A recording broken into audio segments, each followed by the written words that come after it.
अस्सलाम वालेकुम। Hi dear student, उम्मीद करता हूँ कि आप सब लोग खैरियत से होंगे। मैं हूँ आप लोगों की फिजिक्स का टीचर मोहम्मद ज़करिया। आज का जो हमारा लेक्चर है वो है about Newton third law of the motion, यानी आज हम डिस्कस करेंगे Newton third law of the motion को। आज हम Newton third law of the motion को डिस्कस करेंगे, यानी कल वाले लेक्चर में, प्रीवियस लेक्चर में हमने डिस्कस किया था Newton second law of the motion को। आज हम डिस्कस करेंगे Newton third law of the motion को। Newton third law of the motion, this law is also called law of the forces, यानी Newton third law of the motion को law of the forces भी कहा जाता है। अक्सर औकात examiner exam में हमसे यूं पूछता है कि explain law of the forces. वो हमसे यूं पूछता है कि लॉ ऑफ द फोर्सेस को एक्सप्लेन करो। अब स्टूडेंट कंफ्यूजन में आ गया कि what will be law of the forces, कि यार लॉ ऑफ द फोर्सेस क्या होगी। अच्छा, लॉ ऑफ द फोर्सेस जो है वो न्यूटन थर्ड लॉ को लॉ ऑफ द फोर्सेस भी कहा जाता है। जब भी आप लोगों से पूछा जाए कि explain law of the forces, तो आप लोग न्यूटन थर्ड लॉ को क्या करो, एक्सप्लेन करो। अच्छा, अब हम आएंगे न्यूटन थर्ड लॉ की स्टेटमेंट की तरफ। What is the statement of Newton third law, कि न्यूटन थर्ड लॉ की स्टेटमेंट क्या है। This law state that every action has reaction. Newton third law का जो स्टेटमेंट है वो ये है कि हर एक्शन का रिएक्शन होता है, यानी हर अमल का रद्द-ए-अमल होता है। हर अमल का रद्द-ए-अमल होता है। Find action and reaction are forces which has same magnitude but opposite direction, यानी एक्शन और रिएक्शन जो है वो फोर्सेस है जिनका मैग्नीट्यूड सेम होता है, उनका डायरेक्शन जो है अपोजिट होता है। यानी मैग्नीट्यूड सेम होता है, मैग्नीट्यूड का मतलब ये हुआ कि उनका जो क्वांटिटी है, एक्शन और रिएक्शन एक फोर्सेस हैं जिनकी मिकदार सेम होती है, उनकी क्वांटिटी सेम होती है, लेकिन सिर्फ उनकी जो डायरेक्शन है वो अपोजिट होते हैं। एक्शन एक डायरेक्शन में होता है और रिएक्शन जो है उसके अपोजिट डायरेक्शन में होता है। यानी एक्शन एक डायरेक्शन में होता है और रिएक्शन जो है वो अपोजिट मुखालिफ सिमत से होता है, मुखालिफ डायरेक्शन में होता है। कंसिडर, अब हम एक एग्जांपल पढ़ेंगे। Consider two masses m1 and m2 which exert force on each other, यानी दो मेस हैं, दो बॉडीज हैं जिनकी मेस m1 और m2 हैं, और वो बॉडीज क्या कर रहे हैं, एक दूसरे पर फोर्स अप्लाई करते हैं ड्यूरिंग देयर कोलिजन, उनके टकराने के वक्त। यानी ये दो बॉडीज हैं, एक ये वाली बॉडी होगी और एक ये वाली।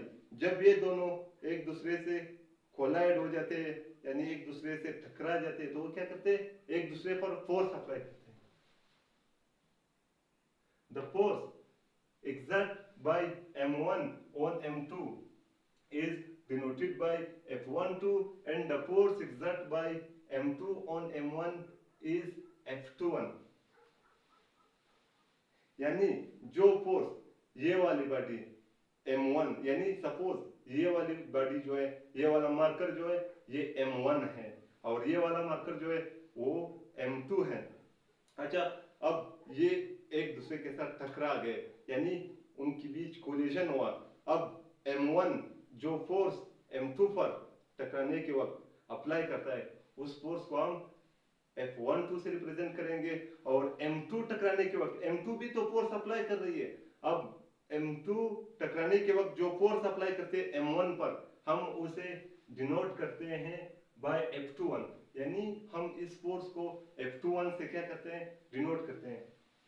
According to Newton third law, Newton की थर्ड लॉ के मुताबिक F12 is equal to F21, यानी F12 जो है वो F21 के बराबर है। कैसे, यानी जितना फोर्स ये वाला मार्कर इस मार्कर पर अप्लाई करता है ड्यूरिंग कोलिजन, टकराने के वक्त, उतना ही फोर्स ये वाला मार्कर इस मार्कर पर अप्लाई करता है। यानी जितना फोर्स ये मार्कर इस मार्कर पर अप्लाई करता है, उतना ही फोर्स ये वाला मार्कर इस पर अप्लाई करता है। यानी जितना ये मार्कर उसको पीछे की तरफ धकेल देता है, उतना ही वो वाला मार्कर इसको पीछे की तरफ धकेल देता है।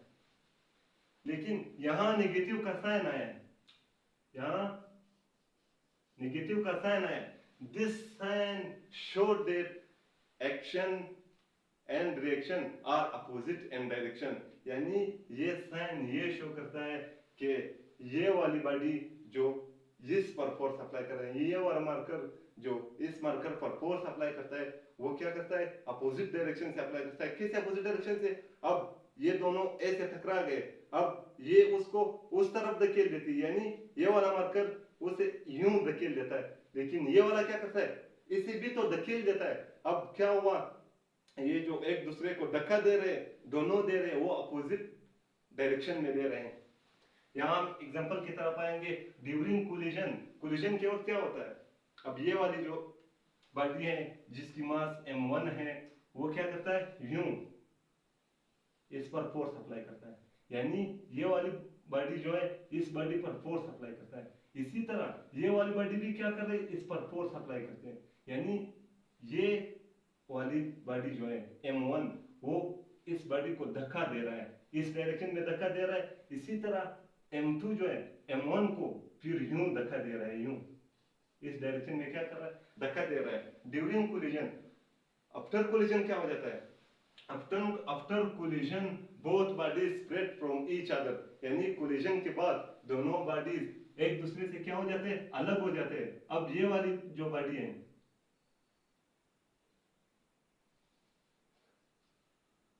यानी ये वाली जो बॉडी है वो यूं गई, इस डायरेक्शन में गई, और ये वाली जो m1 जो बॉडी है वो इस डायरेक्शन में आ गई, यानी ये इस डायरेक्शन में गई और ये वाली बॉडी जो है इस डायरेक्शन में आ गई। अच्छा, अब हम इसे किसी और एग्जांपल से समझेंगे, यानी ड्यूरिंग रोड एक्सीडेंट।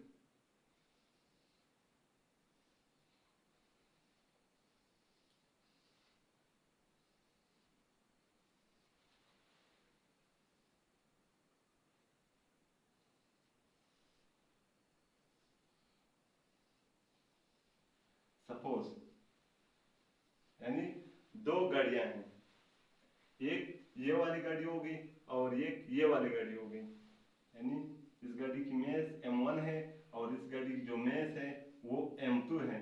अब ये वाली गाड़ी जो है रोड के किनारे पर rest at state of rest है, यानी रोड के किनारे पर खड़ी हुई है। ये वाली गाड़ी जो है रोड के किनारे पर खड़ी है, अब ये वाली गाड़ी जो है तेज स्पीड से आ रही है, ये वाली गाड़ी, ये वाली गाड़ी जो है, ये गाड़ी ये तेज स्पीड से आ रही है। अब क्या हुआ, इनके बीच कोलिजन हुआ, यानी इनके बीच इंटरएक्शन हुआ, इनके बीच एक्सीडेंट हुआ, यानी इन दो गाड़ियों का एक्सीडेंट हुआ। अब ड्यूरिंग एक्सीडेंट क्या होता है, ये वाली जो गाड़ी है ये इस गाड़ी को धक्का दे देती है, यानी क्या करती है, ये वाली जो गाड़ी है इस गाड़ी को यूं धक्का दे देती है, और ये वाली गाड़ी क्या हो जाती है, m2 ये जो कार है ये इस डायरेक्शन में चला जाता है, ये कार जो है इस डायरेक्शन में यूं चला जाता है।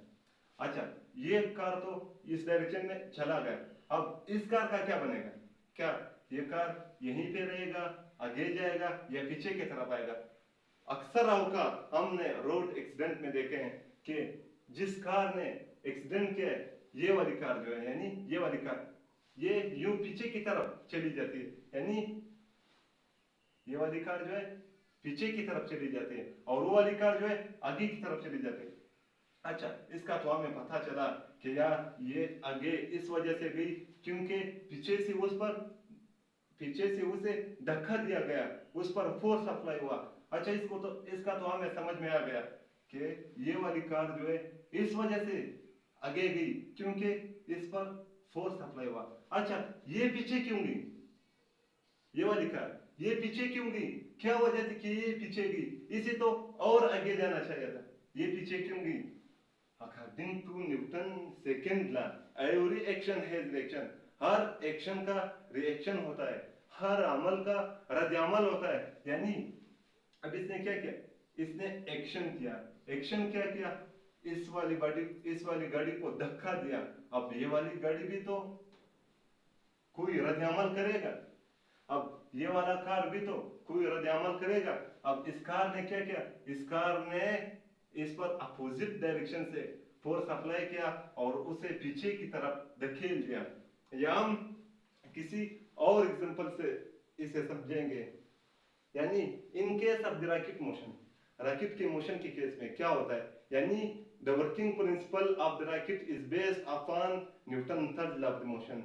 रैकेट जो काम करता है, यानी रैकेट हम क्या करते हैं, हम रैकेट को ऊपर की तरफ फायर कर देते हैं, उसे कहीं पे लॉन्च कर देते हैं। अच्छा, अब रॉकेट जो है ये काम कर रहा है on basis of Newton third law of the motion, Newton third law of the motion की बेसिस पर काम कर रहा है। यानी रॉकेट को न्यूटन थर्ड लॉ को देखते हुए रॉकेट को बनाया गया। अब रॉकेट को कैसे बनाया गया, देखो रॉकेट जब फायर हो जाता है तो रॉकेट क्या करता है, यूं पीछे की तरफ यानी नीचे क्या कर रहा है, गैसेस को निकाल रहा है। रॉकेट से नीचे आग निकल रही है, गैसेस निकल रही है, ये क्या हुआ, एक्शन हुआ। एक्शन क्या हुआ, यानी रॉकेट ने नीचे की तरफ गैसेस निकाल दिए, गैसेस को इमिट किए, इजेक्ट किए। अब ये तो एक्शन हुआ। अच्छा, रिएक्शन क्या होगा, एक्शन तो ये हुआ कि रॉकेट से नीचे की तरफ क्या हो रहा है, गैसेस निकल रहे हैं। अब रिएक्शन क्या होगा, रिएक्शन ये हुआ कि रॉकेट ऊपर की तरफ जा रहा है। The upward motion of rocket is reaction. Upward motion of rocket जो है वो रिएक्शन है, यानी रॉकेट का ऊपर की तरफ चले जाना क्या है, रॉकेट का ऊपर की तरफ चले जाना, यानी रॉकेट का ऊपर की तरफ जाना क्या हुआ, रिएक्शन हुआ। अच्छा, कैसे हुआ, according to Newton third law of the motion, action और रिएक्शन क्या हो रहे हैं, अपोजिट सिंक में हो रहे हैं, यानी उनका डायरेक्शन एक दूसरे के अपोजिट होता है, एक दूसरे के बरअक्स होता है, मुखालिफ होता है।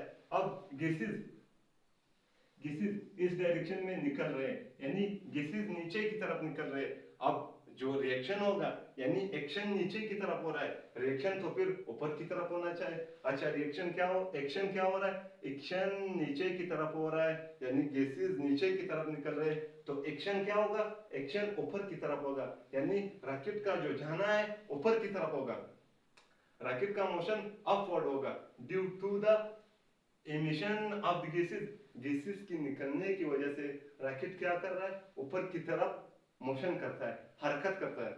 अच्छा, अब न्यूटन थर्ड लॉ में हमने ये कहा था कि एक्शन और रिएक्शन मैग्नीट्यूड में सेम होते हैं, यानी उनकी क्वांटिटी, उनकी मिकदार सेम होती है। अब जितने स्पीड से रॉकेट गैसेस को इजेक्ट करेगा, उतने ही स्पीड से रॉकेट ऊपर की तरफ चला जाएगा। अब अगर रॉकेट की ये जो गैसेस हैं उनकी स्पीड 5 मीटर पर सेकंड है, यानी रॉकेट गैसेस को 5 मीटर पर सेकंड की स्पीड से इजेक्ट कर रहा है, निकाल रहा है, तो रॉकेट भी ऊपर 5 मीटर पर सेकंड की स्पीड से जाएगा। अगर रॉकेट 100 मीटर पर सेकंड की स्पीड से गैसेस को इजेक्ट कर रहा है, निकाल रहा है, तो रॉकेट अपवर्ड भी क्या 100 मीटर पर सेकंड की स्पीड से जाएगा। अगर रॉकेट गैसेस को 1000 मीटर पर सेकंड की स्पीड से नीचे की तरफ निकाल रहा है, तो रॉकेट अपवर्ड जो रॉकेट का मोशन होगा, रॉकेट का जो अपवर्ड मोशन होगा वो 1000 मीटर पर सेकंड की स्पीड से होगा। यानी जितनी स्पीड से, जितनी शिद्दत से रॉकेट गैसेस को निकाल रहा है, उतनी ही स्पीड से रॉकेट ऊपर की तरफ चला जाएगा। यहाँ हम इसे किसी और एग्जांपल से समझेंगे।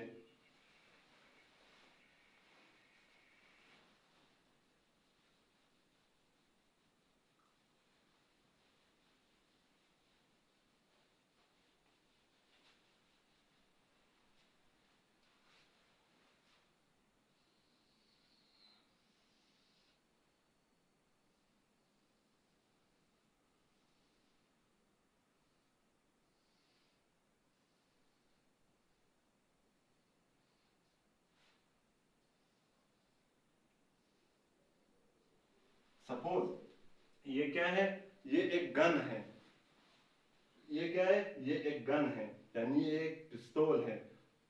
अब कोई बंदा इस पिस्तौल से बुलेट को फायर कर रहा है, यानी किसी बंदे ने इस पिस्तौल को फायर किया, यानी इस पिस्तौल से क्या बुलेट निकल गई, यानी इस पिस्तौल से बुलेट निकल गई। अब बुलेट किस डायरेक्शन में निकल गई, बुलेट इस डायरेक्शन में यूं ऐसे निकल गई, यानी बुलेट इस तरफ इस डायरेक्शन में गई। अच्छा, अब ये क्या हुआ, the motion of the bullet is action, bullet का निकलना पिस्तौल से क्या हुआ, एक्शन हुआ, जो कि इस डायरेक्शन में, यानी बुलेट इस डायरेक्शन में क्या निकल गया। अब एक्शन रिएक्शन क्या होगा, एक्शन का तो हमें पता चल गया कि यार बुलेट यहां से यूं निकल गया, इस डायरेक्शन में निकल गया। अब रिएक्शन क्या होगा, रिएक्शन गन का बैकवर्ड जाना रिएक्शन है, यानी the backward motion of gun is reaction. अच्छा, अक्सर अवकाश जब हम फायर करते हैं किसी गन से तो क्या हो जाता है, जब बुलेट निकल जाता है तो गन पीछे की तरफ हरकत करता है। अच्छा, अब मैं इसका आप लोगों को कोई और एग्जांपल भी दूंगा, यानी मैंने क्या किया, एक गेंद उठाया और गेंद को यूं बोर्ड की तरफ मैंने क्या किया, फेंक दिया। जब मैंने गेंद को बोर्ड की तरफ फेंक दिया, यानी गेंद को मैंने बोर्ड की तरफ फेंक दिया, आफ्टर स्ट्राइकिंग द बोर्ड गेंद क्या हुआ, वापस मेरी तरफ आ गया। अच्छा, मैंने गेंद को क्या किया, बोर्ड की तरफ यूं फेंक दिया। अब द मोशन ऑफ गेंद टूवर्ड द बोर्ड एक्शन हुआ, यानी गेंद का बोर्ड की तरफ जाना क्या हुआ, एक्शन हुआ। And the backward motion of the गेंद फ्रॉम बोर्ड इज रिएक्शन। गेंद का बोर्ड की तरफ जाना क्या हुआ, एक्शन हुआ, और गेंद का बोर्ड से वापस मेरी तरफ आना रिएक्शन हुआ। अच्छा, यानी अब एक्शन क्या हुआ, एक्शन इस डायरेक्शन में हुआ, यानी एक्शन जो हुआ टूवर्ड द बोर्ड हुआ। एक्शन जब हुआ तो उसका डायरेक्शन टूवर्ड द बोर्ड था, लेकिन जब एक्शन खत्म हुआ, गेंद बोर्ड से टकरा गया, अब रिएक्शन स्टार्ट हुआ। रिएक्शन क्या हुआ, रिएक्शन टूवर्ड मी हुआ, यानी बोर्ड से मैंने यूं बोर्ड पर गेंद को फेंक दिया था, गेंद बोर्ड की तरफ गया, ये एक्शन हुआ। जब गेंद बोर्ड से टकरा गया, टकराने के बाद रिएक्शन हुआ। रिएक्शन क्या हुआ, गेंद वापस बोर्ड से मेरी तरफ क्या आया, अब गेंद का वापस आना रिएक्शन हुआ। अच्छा, इससे हमें ये पता चला कि एक्शन जो है एक डायरेक्शन में होता है, यानी एक्शन इस डायरेक्शन में हुआ कि गेंद बोर्ड की तरफ चला गया। जब रिएक्शन स्टार्ट हुआ, रिएक्शन में ये हुआ कि गेंद बोर्ड से वापस मेरी तरफ आ गया, यानी बोर्ड ने उसकी डायरेक्शन चेंज कर दी। पहले वो बोर्ड की तरफ जा रहा था, जब बोर्ड से टकरा गया, टकराने के बाद आफ्टर कोलिजन उसका डायरेक्शन चेंज हुआ और वो मेरे तरफ आ गया। अच्छा, अब अगर हम मैग्नीट्यूड की बात करें, मिकदार की बात करें, तो जितनी स्पीड से मैं गेंद को बोर्ड की तरफ फेंकूंगा, उतनी ही स्पीड से गेंद वापस मेरी तरफ आएगा। यहाँ पर हुआ हमारा लेक्चर का दी एंड। हमारे साथ रहे, हमें अपने दुआओं में याद रखिए।